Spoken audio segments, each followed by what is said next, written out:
Hello, and welcome once again to Neurologic. I'm your host, Leo Jones. Once again, we are discussing parents, a broad topic that envelops many distinct and contentious issues within the autistic community.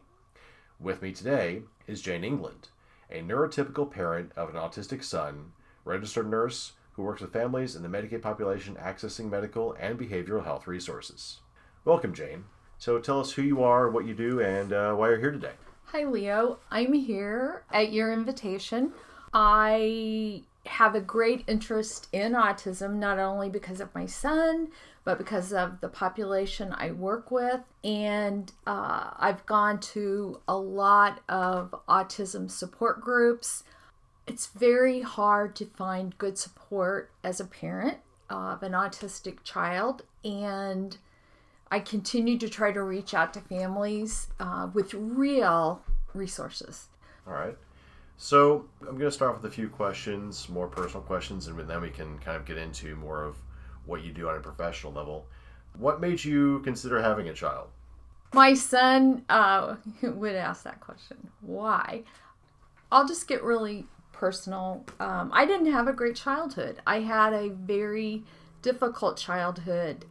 There was a lot of abuse and there was a lot of neglect, and I wanted a different parent-child relationship. So I wanted to have a child and relive the parent-child experience, but as the parent. And I wanted to do a better job than I felt like my parents did. My parents loved me, but they had a lot of flaws.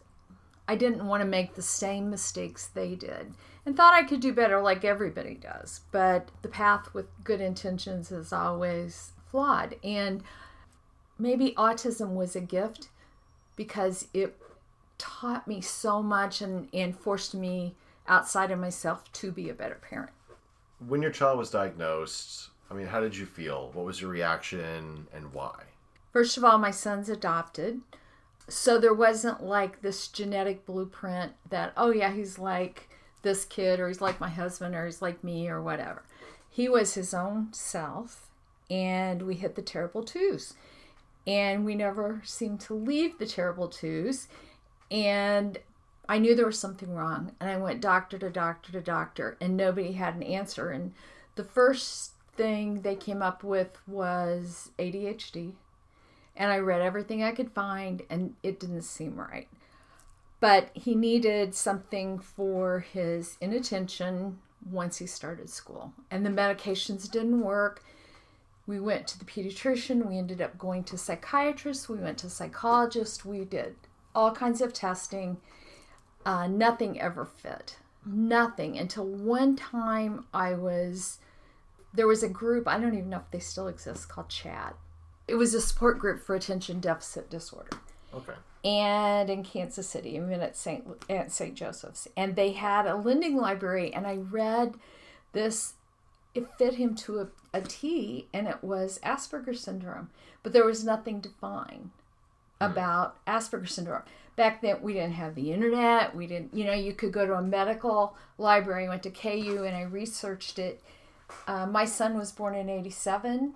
There just wasn't anything this was probably maybe 1992. Even at KU, you couldn't really find anything on Asperger's syndrome. So I kept searching, going to doctors, and then finally, when he was 8, we got a diagnosis of Asperger's syndrome. And I was so relieved. Here we finally know what it is, and now we can help him. Let's help him, because nothing else seemed to work. Medications didn't work, nothing worked. It was something to research, and you could actually say, okay, I've got something I can base this off of and go from there. And help this kid. Help him, because by then, he was 8.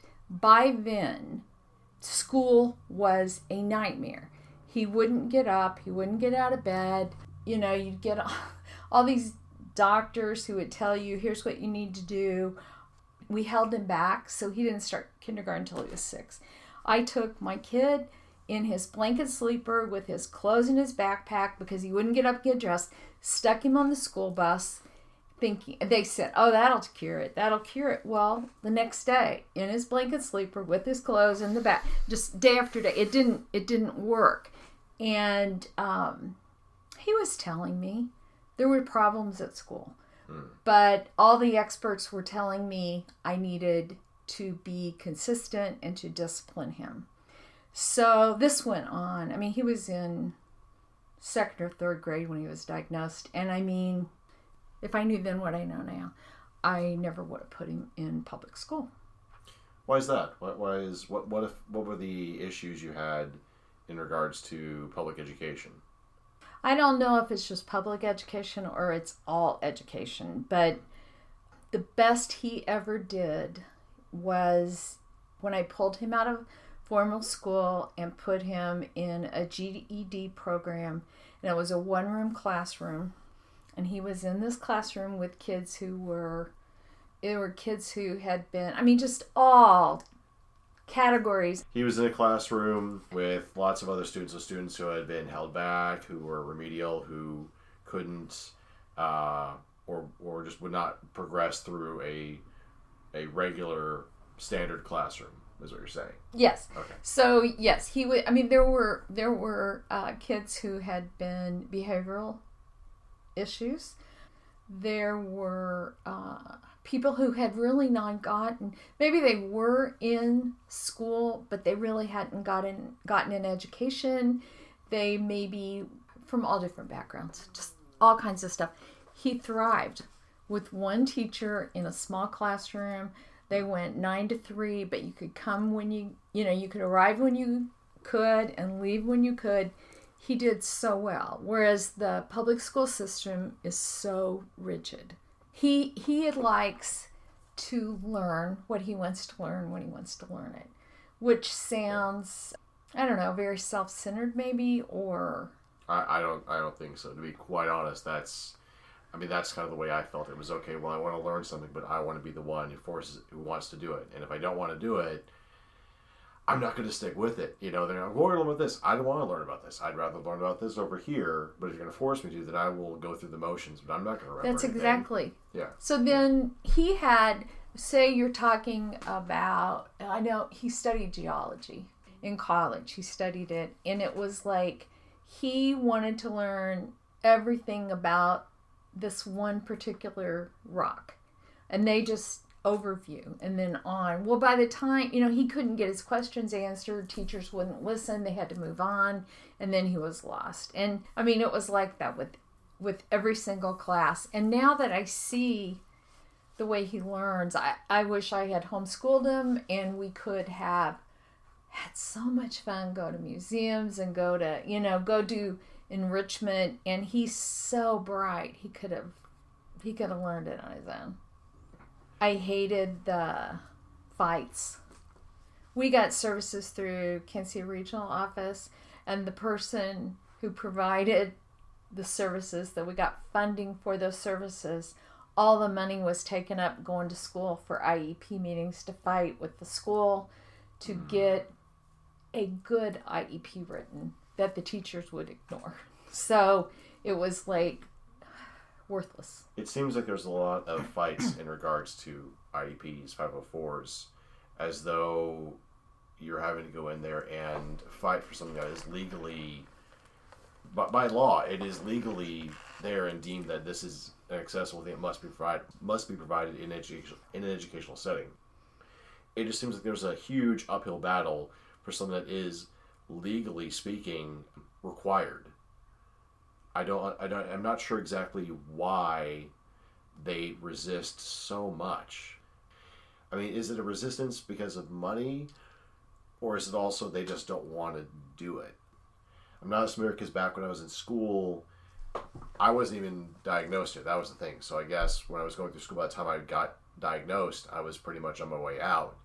And a similar fashion of what we talked about in the second episode with diagnosis, it's, well, you basically made it through high school, so we can provide you supports, but what's the point? You're already through high school, you're already doing okay, so, I mean, is there a perspective there of that unless it's something severe, they don't really want to do anything for it? I think that if a parent will go in and talk to an individual teacher, that perhaps you could get what the kid needs. But I would talk to teachers, and in the grade school, you could a lot of times get what he needed. But as he got older, they, they didn't want to see a parent. If you come, you're a helicopter parent, you're overprotective. I don't know how many times I was told to read the book, The Helicopter Parent. And you're just... Wow, that's... I mean, my mom was labeled the same way, and I kind of took offense to it. I didn't quite understand then, but now I'm like, that's... If you're not there, then you're neglectful, but if you are there, then you're a helicopter parent. I mean... Right. It just seems like a fine line or unattainable goalposts. And so they actually recommended a book about this for you? Yeah, it's called The Helicopter Parent. It is. Jeez. And it yeah. But one of a story I can tell you with my son is, do you remember Walt Bodine? Yeah. Okay, so absolutely. he was on the Walt Bodine show for Autism Awareness Month, or whatever it was called back then, with a psychologist from Children's Mercy and an occupational therapist. And they talked about autism, and then they had people call in, and a teacher called in, and she was an art teacher. And she asked Cole, she goes, I would like to know what you think about teachers and like extra, like music and art teachers and PE teachers. Don't you think they should know the diagnosis of the child and be given some of this information? And my son, I'm so proud of him, because he started out with, well, if they have an IEP and you read it, I would suggest you start by reading it, and you would find out. And that is so true. So I spent all this time with KCRO funded people to get this IEP that no one read. Wow. I'm continually shocked. We're less than 10 shows in, and I'm continually shocked by the just complete, I don't know if it's ignorance, because that would imply they don't know that it won't exist, but just the dismissal of it all. He was only 18. Mm-hmm. Quite honestly, it wasn't apparent. It was, I know the psychologist who was on it was not his psychologist, and the occupational therapist, they were really good. And they didn't say anything at all that was offensive. It was just interesting to hear a teacher call in. That is interesting, and at least they're interested enough to find out more information or what can be done. I kind of want to keep on this path a little bit. Did and or does your child's diagnosis affect the way that you parent? I think you kind of explained this a little bit, but we talked about school and that sort of thing, but kind of diving in more in depth, does it change the way that you parent your son? Well, I will go back to the beginning, and I would say I started parenting the way my parents did. Completely clueless, screaming, and I didn't know what was wrong with him. I started out with the baby, but he was the adopted, anointed one. We had, everything was this little prince, and then all of a sudden, the little prince didn't behave like a prince. And I can remember sending a Christmas card when he was 9 months old saying he's going to walk any day. And the next year at Christmas, he hadn't walked yet. He was still walking around things. But like I said, I did not grow up with a functional family. My mom had mental illness issues, and my father maybe had he was very abusive. I don't know what his problem was. But when you grow up in it, you don't know any difference. And so what I noticed is things started coming out of my mouth that came out of my mom's mouth.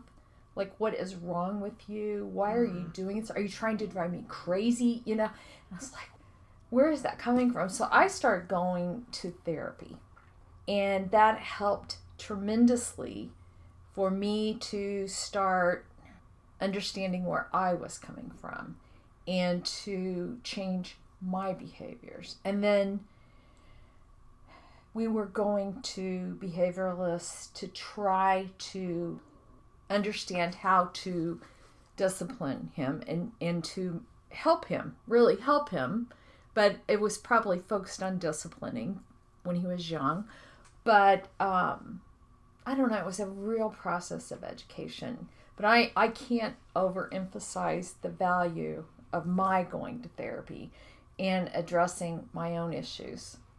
What kind of issues in regards to the diagnosis? What were some of those issues that you had to kind of work through? I mean, because for a lot of parents, we hear sort of a different tale.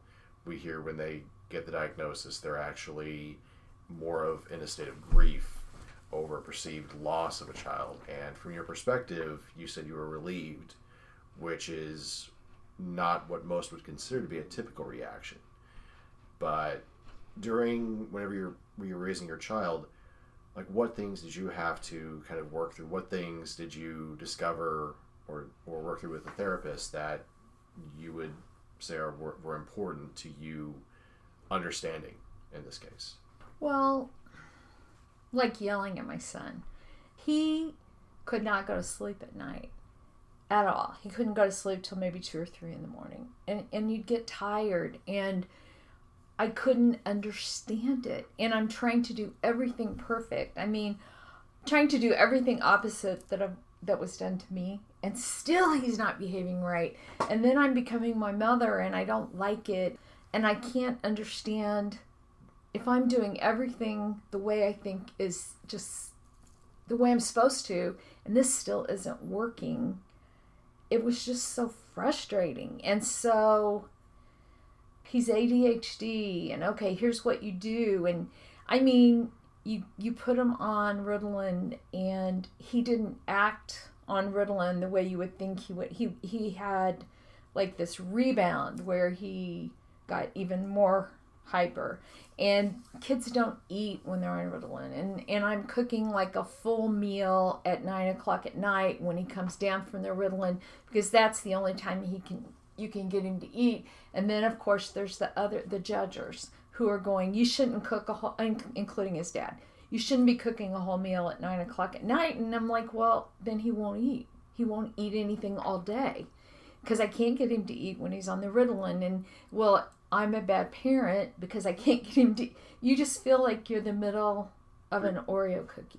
You're the bad parent? Yes, you're the bad parent. Who are the other judgers? Because, I mean, as someone who's not a parent, I don't have a lot of people that I hang around with that are parents.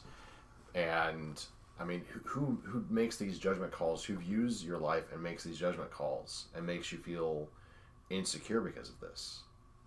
Grandparents, teachers, your brothers, your sisters, probably everybody you come in contact with. Back then, nobody had a kid with autism, so nobody knew. And I'm doing crazy things. We go to a family dinner, and I'm bringing a small TV with a video system, and we're running it upstairs and putting it in a back bedroom. And then if the other kids want to play video games, they can, but he can go up there, and because it's a huge family.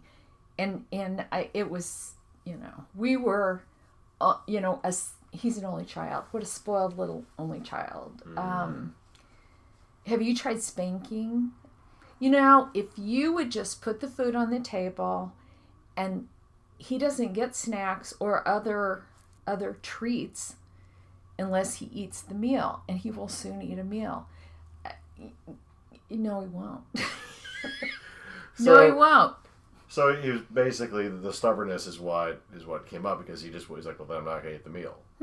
He just won't eat it. And he lost weight. And I mean, I did try that, and he did lose weight. And of course, doctors, they don't listen to you, I called the doctor's office. I say, he won't eat. And they're just like, sure. And then it's like, finally, I take him in, and he's lost weight. A little kid, he's lost weight. And they're like, oh, yeah, okay, this is serious here. So they just didn't take your word for it when you said, this is what's going on. They just basically dismissed you. Right.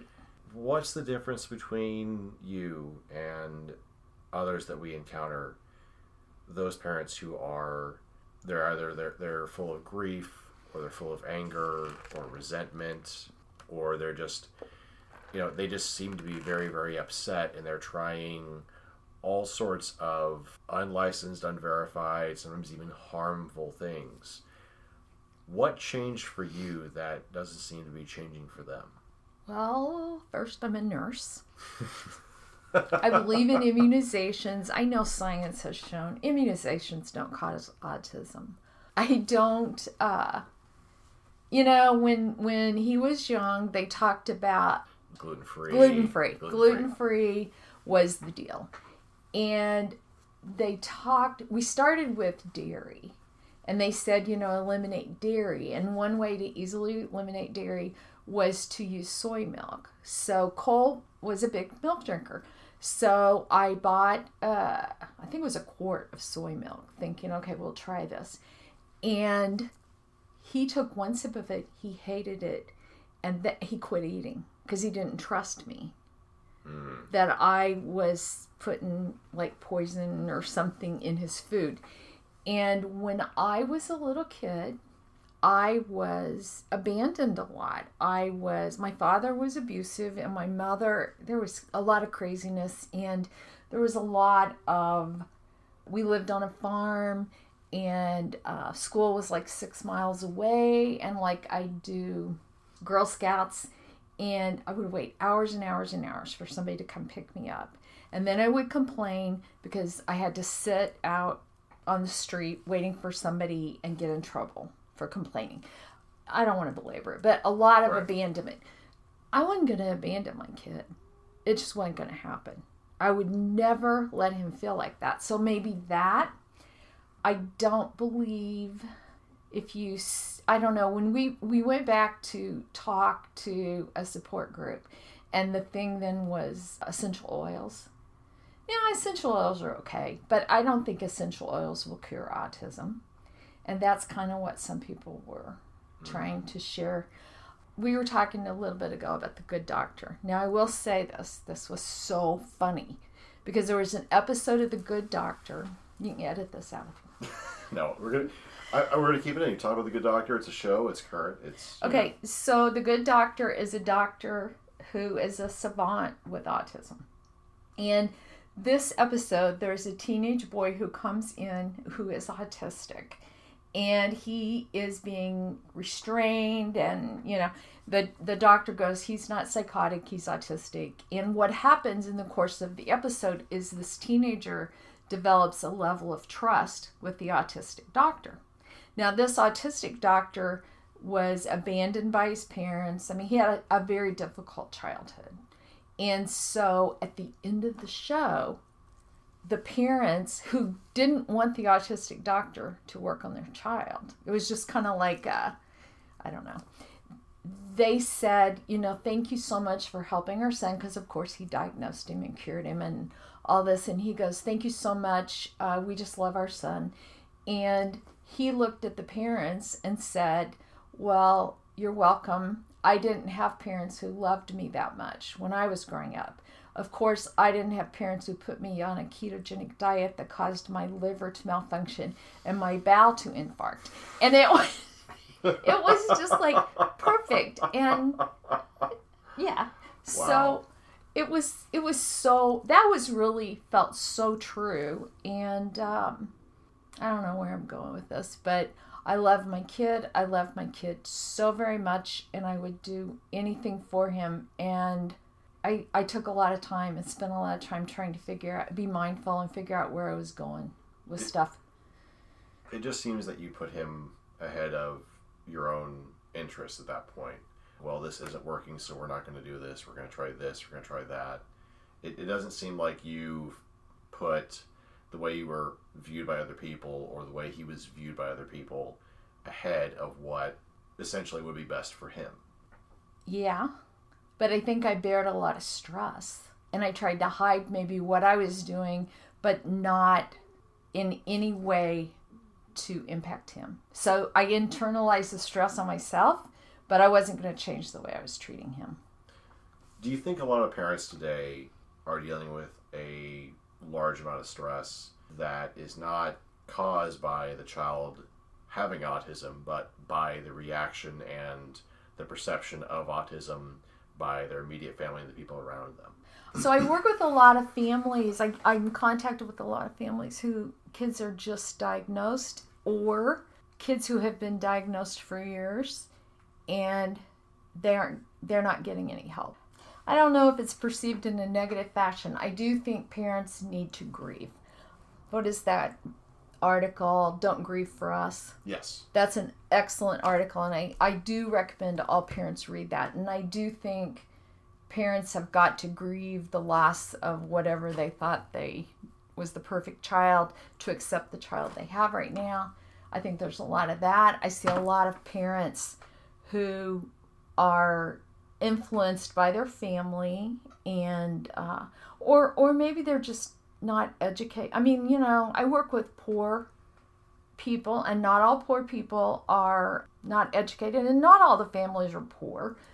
They may just qualify for Medicaid, but the resources are limited, and the resources are very sparse when you have Medicaid in the state of Missouri. They're just almost non-existent. There's hardly any behavioral health. What I work with is trying to, here's what we have with insurance. How can we figure out a way with physical therapy, occupational therapy, and speech to help them? In the meantime, parents don't always hear that. They want an easy fix a lot of the time. Not always, but even they don't even realize they want an easy fix. They want you to come in and fix it because it's hard. It's not hard to deal with the child. It's hard to change your ideas. It's hard to change your perception. And in some ways, I mean, it is hard for a neurotypical to try to figure out how to be logical.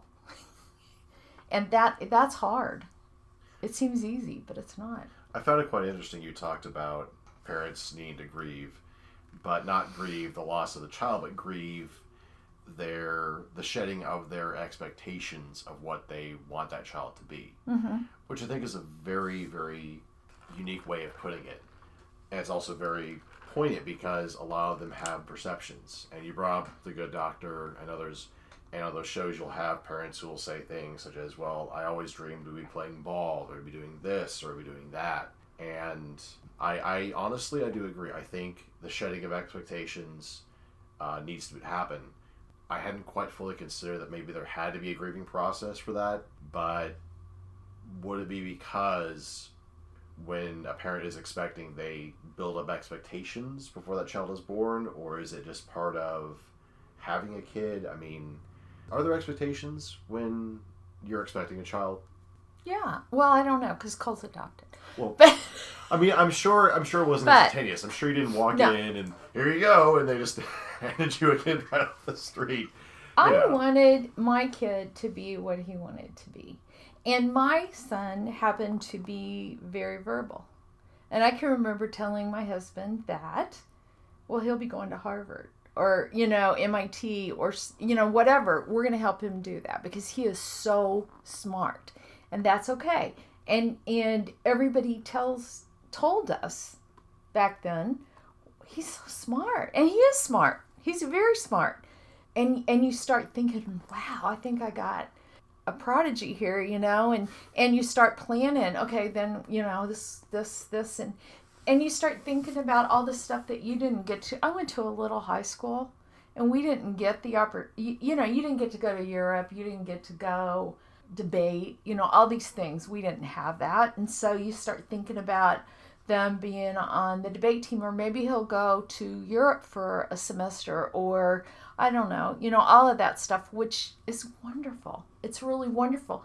But I'd rather have him than that kid than that snotty, accelerated, hyper, whatever IQ kid. He's real. My son's real. And I will tell you that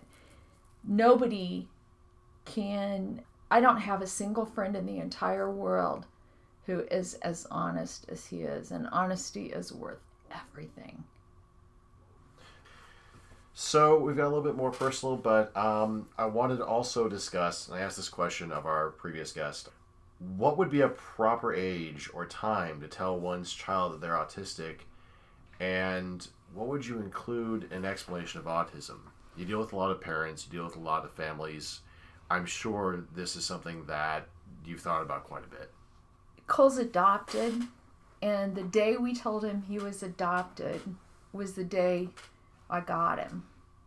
And I made this book about his adoption story. And I read it to him every night. There was never a big reveal.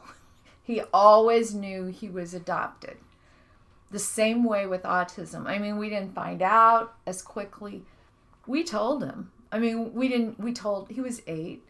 We told him in words that he could understand, and to try to explain why we were doing what we were doing to help him. And maybe, it would be terms like, he was born on the equator, and he can't tolerate heat, but he can tolerate sub-zero weather in a t-shirt. And so, he would run outside without a coat on, and it would be, no, that's back then it was Asperger's, it's a sensory issue, and you're not sensing it, so you need to wear a coat so you don't get frostbite. I mean, it would just kind of become part of the natural vocabulary. And in that regard, I mean, I'm sure you have parents who come in with infants or toddlers. Is there a time you say, okay, when they reach a certain age, this is when you should tell them? Or is there, to be quite honest, I'm not sure when you should tell a child that they are autistic if they've been diagnosed before they're able to understand spoken language. In that vein, when would be a good time to tell that child what autism is and that they have it? What's really interesting is no parents ever ask me that question, which I think is interesting. You're kidding. No, I'm not. Wow. And I've worked with tons and tons and tons of families. I thought this would be something you would hear a lot. They'd be asking you and wanting to know more about how to explain this. Never. My personal opinion is answer questions asked. Kids will ask, why can't I do that and Billy can? Well, it's because of this or because of that. I mean, don't make it like if I had a kid that had cystic fibrosis and they had to use this breathing machine, I mean, they're different, but that's okay. You just have to do this. Cole had to take medication for his impulsivity in school, and we would just explain why. It wasn't that he was broken or sick or something. It's just part of the way it is. So that completely blows out of the water one of my questions. I automatically, honestly assumed that this was something that parents asked. I don't even think parents tell their kids. I think it is autism. Asperger's is more acceptable than autism. Autism is a little bit of a stigma. Or maybe a lot of a stigma. I don't know. So, I mean, one of the things that's been discussed a lot, especially in some parent circles, is that they highly disagreed with the DSM moving from 4 to 5 and changed autism instead of it being separate categories such as Asperger's and classical autism and PDD NOS. They put it all under one big umbrella as autism spectrum disorder. Their argument is because it's a large umbrella and because the terminology is used to describe a wide range of conditions, that their child is not able to get sufficient accessibility, supports, and that sort of thing. And they feel their child is not represented equally with quote-unquote high-functioning autistics. In this regard, what do you think about the change, and do you think the change was good? Do you think there's been too much made about the change itself? Also, do you really think the name change affects services all that much?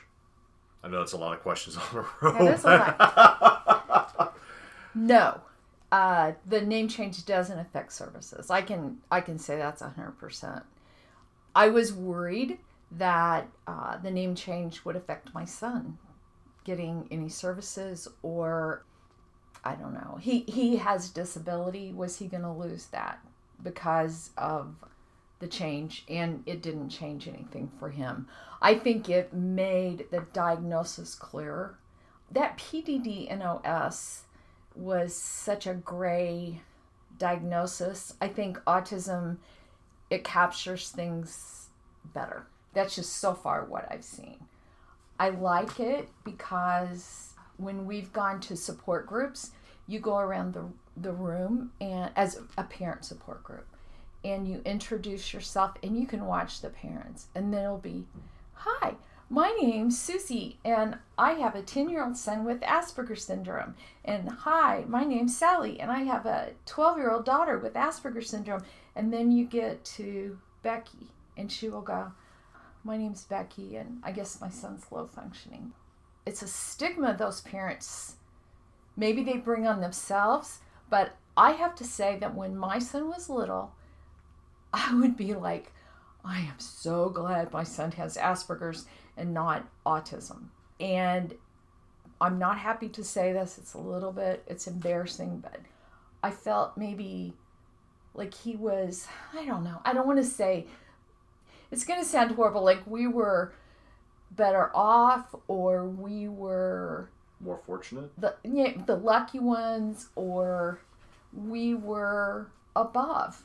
And this sounds terrible, but I see it in support groups. As a nurse, I feel compassion for all the kids. Don't get me wrong. As a parent, I felt really relieved to be in the Asperger group. But I would also say that as a parent of a Asperger kid, I have also been the parent who has been told, "Your son's a genius, what a bright young man," or "Who is that animal in the McDonald's ball pit?" Because he was a maniac and stimming. But it's a terrible stigma to say high or low Asperger's or low function. I don't like it. I like autism.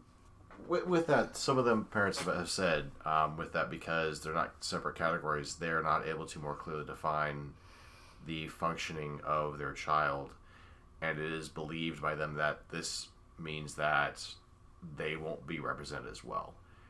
But one of the things I've actually talked with a couple of nonverbal autistic individuals is that oftentimes, because higher functioning individuals are able to, I would say, navigate the waters and be able to find out what's happening, not necessarily what's happening among autistics, but what's happening in the autism community among professionals and parents.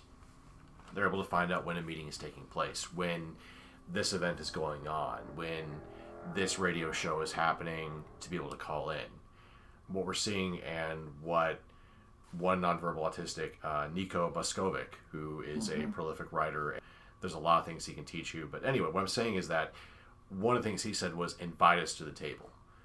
Is there a perception, because of the low functioning, that a low functioning autistic in this regard, as the way parents perceive it, that they will never get better or will never communicate? I mean, does that add to the stigma that they assume this will never change, that they won't be able to communicate or do anything?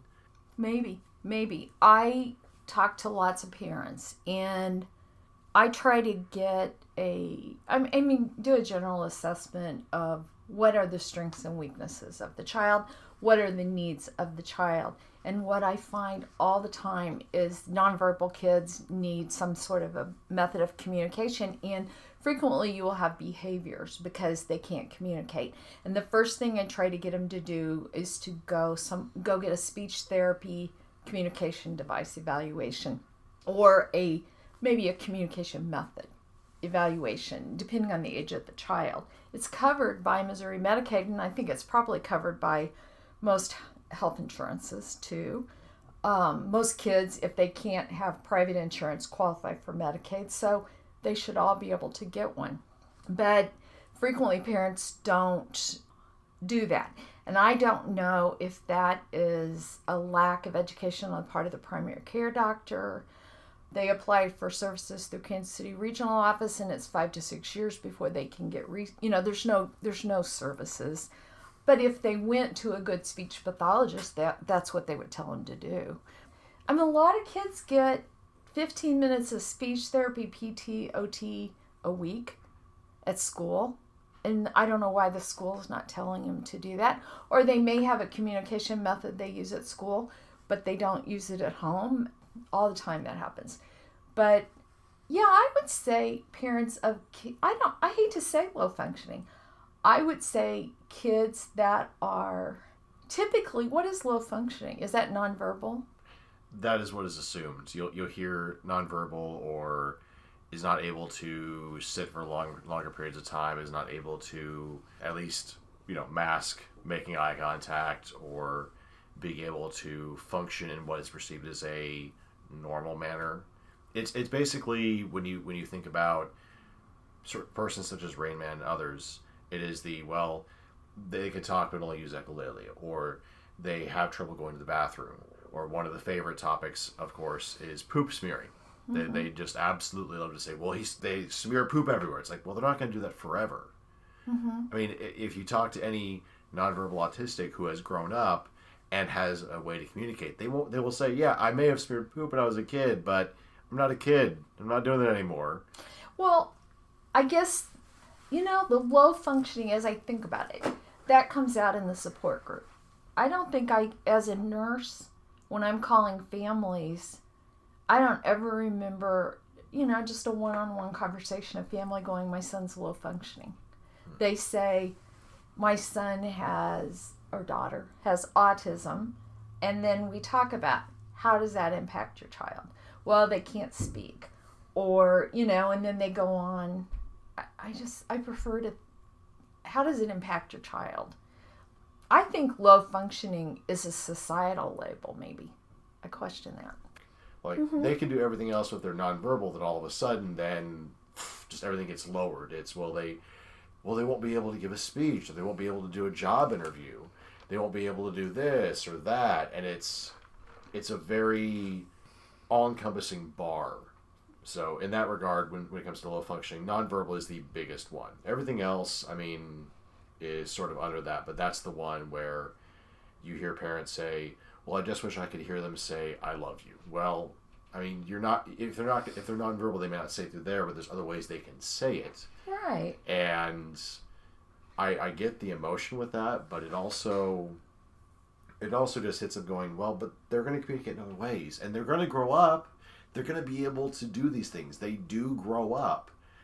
As Ari Naiman, who's the former executive director of the Autistic Self-Advocacy Network, said, as these children grow up, their parents realize that they are going to turn into autistic adults, and that's when they come to organizations like ASAN and others, because it's all of a sudden, oh, they're going to grow up. Well, I was under the assumption they would be like this for the rest of their lives. No, they're actually not. This kind of leads back into a question I had. Do you think communication is one of the biggest obstacles when it comes to autistic children in regards to tantrums and behaviors? That the reason why they have all these behaviors is not because of autism per se, but of the fact they cannot communicate with their parents effectively enough, and so they're trying to get it out any way possible. Well, you made me think. My son is highly verbal, always has been highly verbal, but just because he was verbal doesn't mean he could give me verbiage to understand what was going on. He couldn't articulate. He could not articulate it. And so there were a lot of tantrums, and there were a lot of problems at school, and he certainly communicated that to me by not getting out of bed, by, whatever. But the problem I had is the resources I had didn't tell me to listen to my son's behavior, as opposed to, you need to discipline that kid. And I don't know that I think parents are still struggling with that. That, the kid's behaving a certain way. It's probably harder to read nonverbal communication when your kid's verbal than it is when they're nonverbal, because you're used to watching them when they're nonverbal. Cole could say anything, and yet he couldn't tell me that the teacher was picking on his best friend, and so he didn't want to go to school because, that was wrong. That was wrong. Communication is really important. And I think it's parents need to, just because your kid can talk, you still need to listen with your eyes, watch their behavior, and learn from it. I mean, they're telling you whether they're saying the words or not. They're telling you. So one of the things I wanted to ask, and I wasn't quite sure how to phrase this, but it has to do with, I wouldn't say a battle, but there's always been a schism between autistic self-advocates and parents, some professionals, mostly parents in the autistic community. What can autistics do to either find a way to reach mutual understanding or, get parents to understand? What can they do to say, hey, this is what's going on here. What you're perceiving is not exactly the case. What can autistics do to kind of, I would say, build a better bridge to parents who are going through what we've discussed earlier? Well, I can bring up another TV show. Go ahead. Okay. Atypical. And I know, probably a lot of people don't like that show. And it's not perfect, don't get me wrong. But if you watch it from a parent's perspective, now I'm not talking the not looking at the kid with autism, but looking at the parents' behaviors. And one thing on that show, which is so typical, is the mother was like, whether you liked her or not, super involved. Very, very involved with that kid and trying to protect him and trying to, maybe too much. And I mean, that's kind of what I see of it. The father didn't know what to do, so he's kind of on the periphery. And in this TV show, in this instance, this kid is becoming a man. And he's wanting a girlfriend and all this stuff. And he's pushing his mom away, and she doesn't know what to do with herself. That is maybe not the same way, but that happens in life all the time. It's just different with a kid with autism. And maybe it's later. I would have to say my son was probably 26 before he got out of the teen years and got, kind of how you think of teenagers rebelling. No, you can't, you can't make me, all that stuff. That kind of continued well into the 20s. And then all of a sudden at 26, it's like he woke up reasonable. Is my perspective.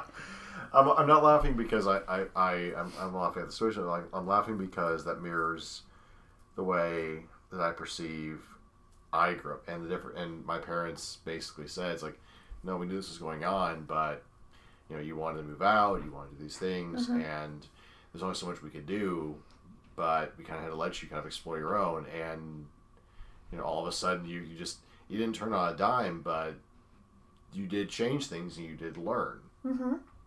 And I think it's probably really hard for a parent who has been there for their kid, maybe right, maybe wrong, maybe too much, to all of a sudden that kid's going, no, I'm my own person.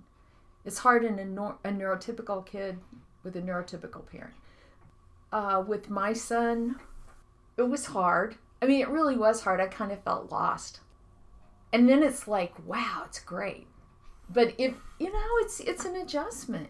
So as far as advocating for yourself, the way, to me, it just seems like it's sort of, it's a normal progression. It's maybe later.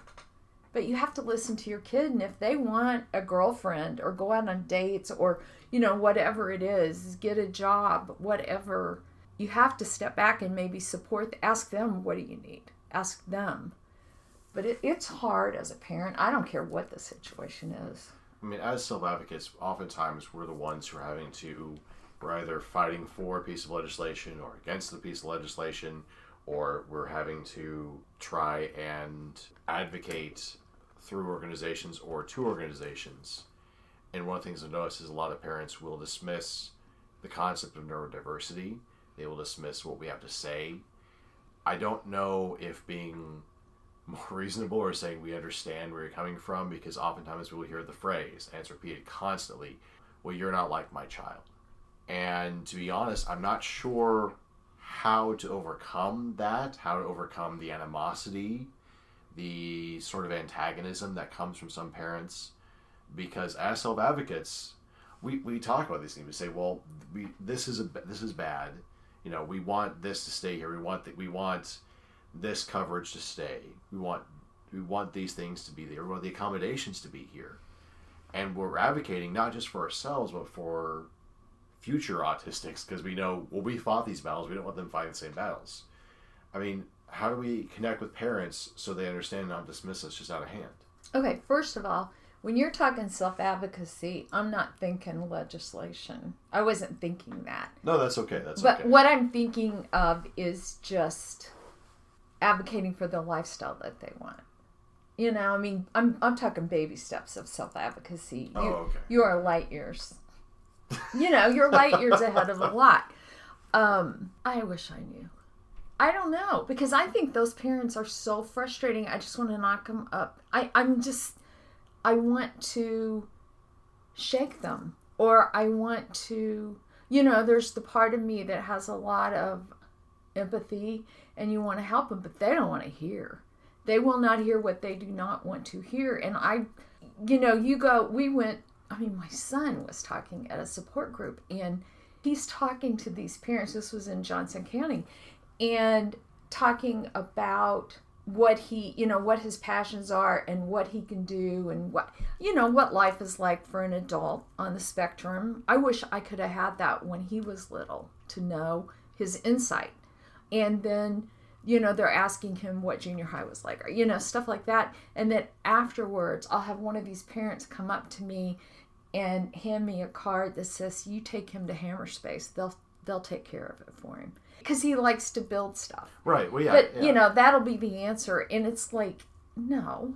I mean, I love Hammerspace. I gotta be honest. I love Hammerspace too, but it's not the answer. And it's like, they don't get it. They're not even listening to it. I don't think you can make people listen if they don't want to, or hear if they don't want to listen. And I don't know how to get to those people. I don't even know. I don't know. It's really, really frustrating, because I'll work with families.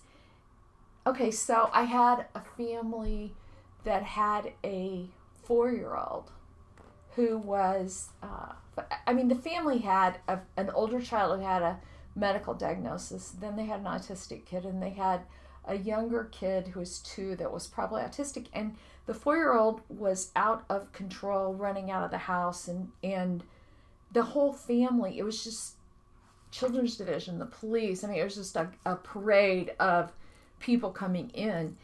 And I'm trying to help this mom. How do we get, what resources, what do they need? I mean, some people were giving them bars to put on the windows, and some people were helping them find locks for the door. But it's like, okay, that's fine. But why is this kid running away? I mean, what is going on? Let's look at that. No one seemed to ask that question. No one asked that question. And the thing was, Mom didn't even want to ask that question. I talked to her. After a while, she just shut down. And then finally I got a hold of her. I mean, wouldn't answer the phone. Finally, I got a hold of her one day, and she told me that he was fine, that everything's fine now. I was just like, no problems. I don't know. Yeah, that was honestly with, that's one of the things that it's been discussed. We try to tell parents, like, this is not good. This is the way, as an autistic person, then you're dismissed out of it. And I try to understand it. I try to empathize, I guess. I mean, also analyze, such as, like, where does this all come from? I mean, a lot of this, I hear constantly that they go to the doctor and get the diagnosis, and it's like some sort of horrible doom and gloom day that they get told this, and the skies become gray and black, and they look down and, oh God, my child has autism. And the doctors don't portray it in a way that is reasonable. But it's now you're going to have to sign up for ABA. You got to sign up for this, you got to sign up for that, you got to sign up for the following. They're going to do the following. They're never going to be able to have a job or live on their own or this. If any of us, if I heard that, even about, the person I live with, and I got a damn dog, and I heard this about the dog, I'd be like, well, this is a lot just to take care of the dog. But hearing all of that in what I've tried to at least analyze seems to have a very negative impact that lasts, because it's such a momentous day. It's such a very important day, very crucial day, that when this happens, their interpretation from the doctor seems to have a very monumental impact on how they perceive their kid. Did your mom and dad get told that when you were diagnosed, that you wouldn't? No, not at all. That doctor told me that I'd be able to grow up, get a job, have a career, also go to college if I wanted to, be able to get a house, have a family if I wanted to. Basically said, you're going to be able to live your life. Mm-hmm. And you will have certain difficulties, but you will be able to do these things. Mm-hmm. And it's going to be okay. You need to learn about this, but overall, the message was, research this, find out more, find out what you need, but you're going to be fine. Mm-hmm. And my parents operated in a similar fashion to the way you operate, which was, it was relief. It was finally, not just this mystery of what's going on, where it's just nothing is explained. Finally, there is something that can be researched, can be read about. I can take in information and learn from this. Mm-hmm. We literally went out for ice cream afterwards. Mm-hmm. It was such a much better day than what I hear other parents go through. But I was also diagnosed my senior year of high school, so I think that also had a different effect. I was not nonverbal. I was not poop smearing, as they describe. So I think that's a very different set of conditions. But no, my parents did not react in that way. They reacted very positively. And that had an impact on the way I perceived. Yeah. We didn't have a lot of people telling my parents what to do in regards to my diagnosis, because by the time they found out, I was on my way out of high school. When Cole was 5 or 6, one of the diagnoses was selective mutism, because at times when he was anxious or something, he would not speak. And I can remember we were going to a psychiatrist at the time, and the behaviors that he was having, I remember she did say that probably by the time he was 8, he would be in residential care and not at home.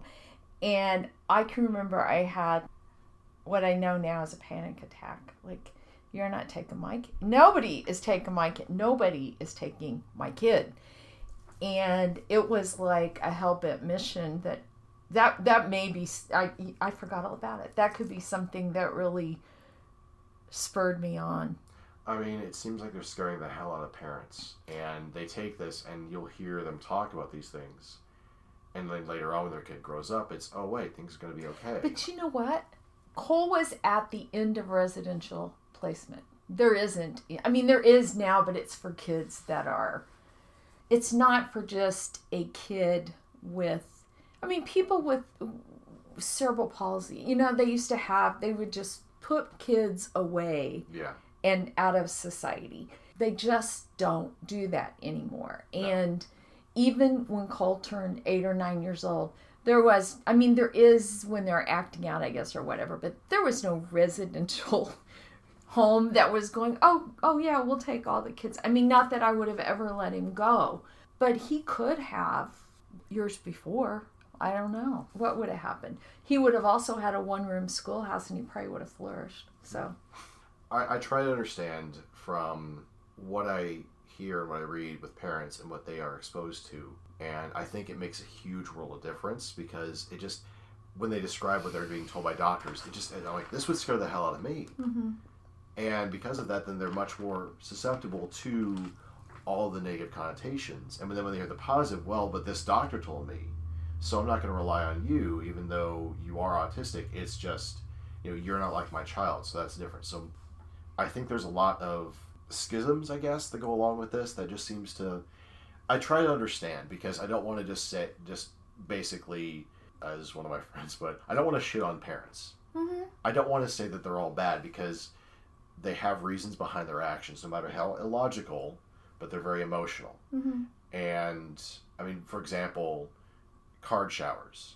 or when you have a kid, you've heard of Oh, card yeah. sharks. Oh, my God, yeah. It's one of the things that I think is highly detrimental. I mean, I understand the impetus behind it, but it doesn't make the kid feel really any better.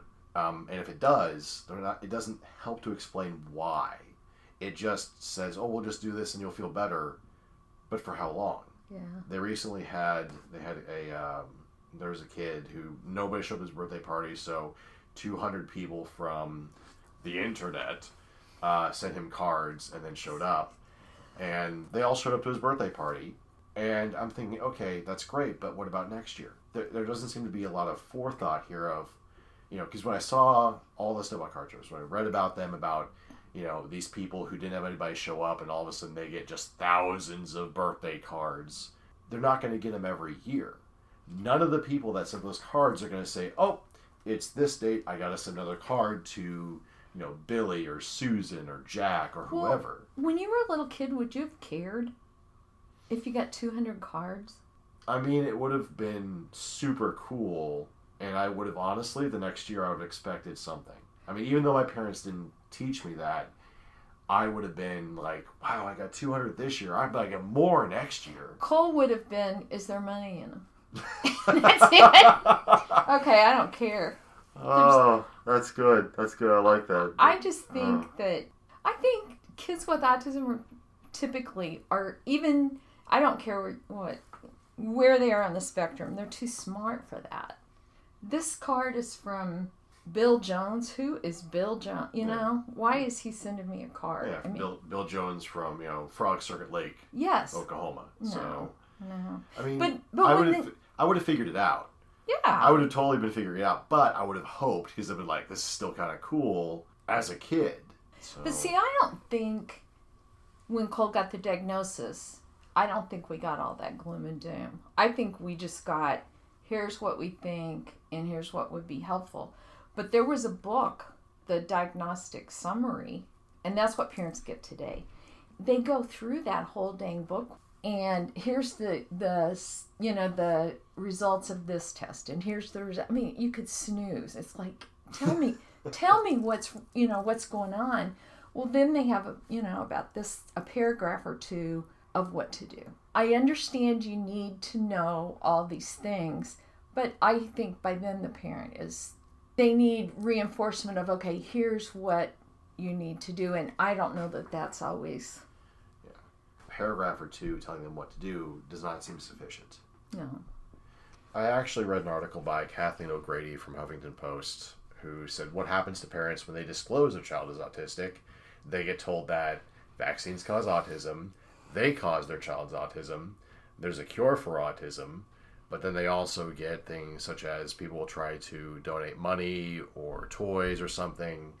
And she actually wrote, and I quote, "We'll all be better off if we stop seeing the individual with autism as sick or broken and in need of a cure, and instead provide them with the supports they need to live and thrive in the community." I would agree. Yeah.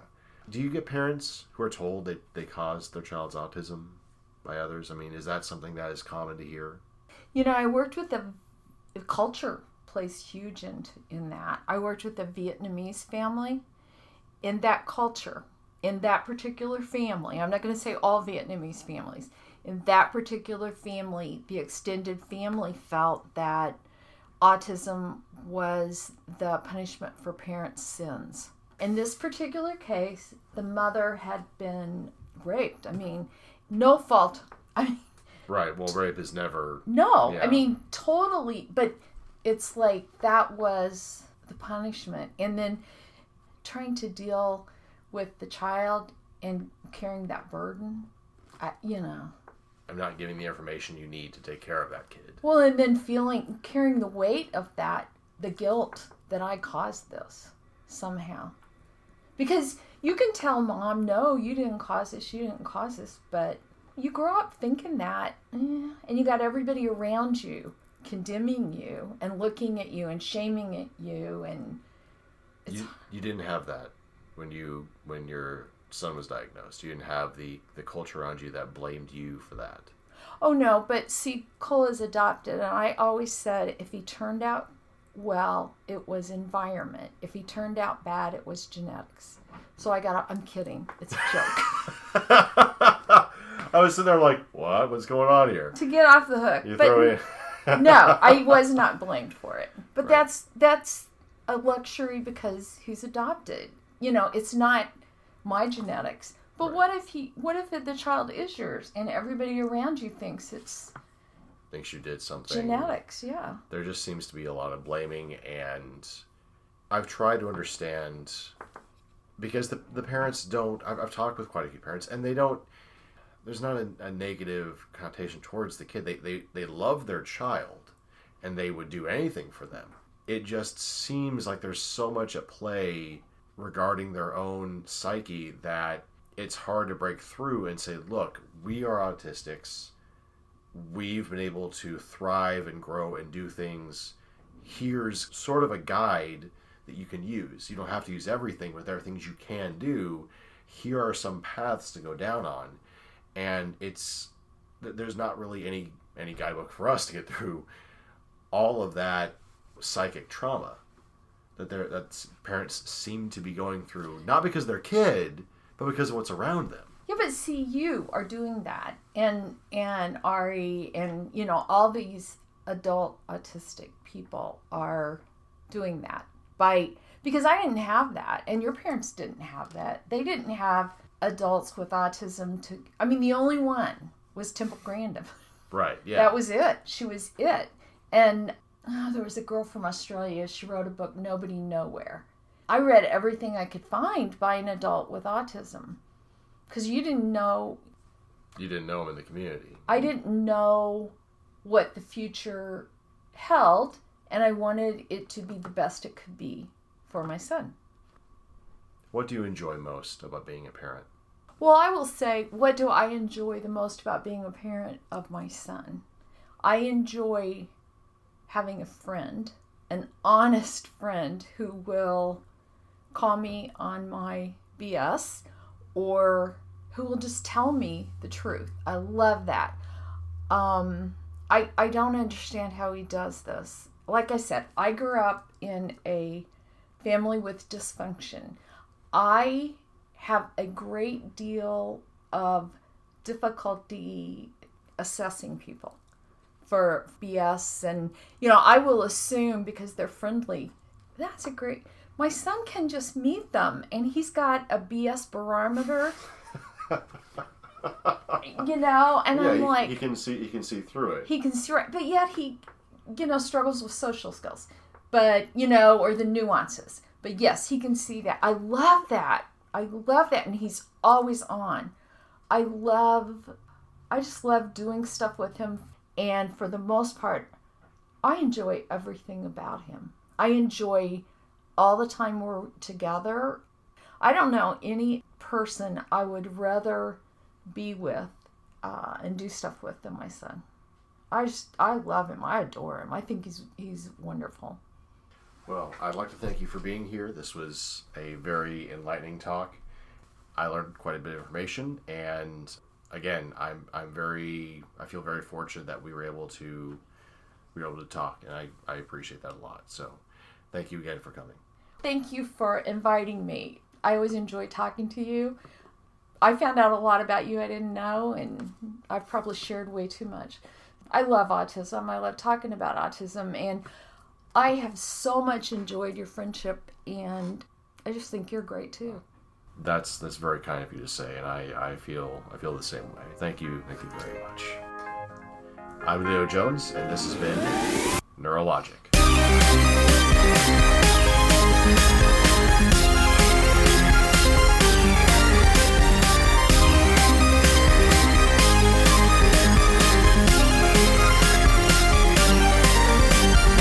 Neurologic is licensed under a Creative Commons Attribution Non-Commercial No Derivatives 4.0 International License. To view a copy of this license, visit creativecommons.org/by-nc-nd/4.0 or send the letter to Creative Commons, P.O. Box 1866, Mountain View, California 94042, USA. Neurologic uses the song Furious Freak, created by Kevin MacLeod for its intro and outro music. Visit him at incompetech.com. Furious Freak is licensed under Creative Commons by Attribution 3.0 license, creativecommons.org/licenses/by/3.0. You can reach Leo Jones and Neurologic by email at neurologicpodcast@gmail.com.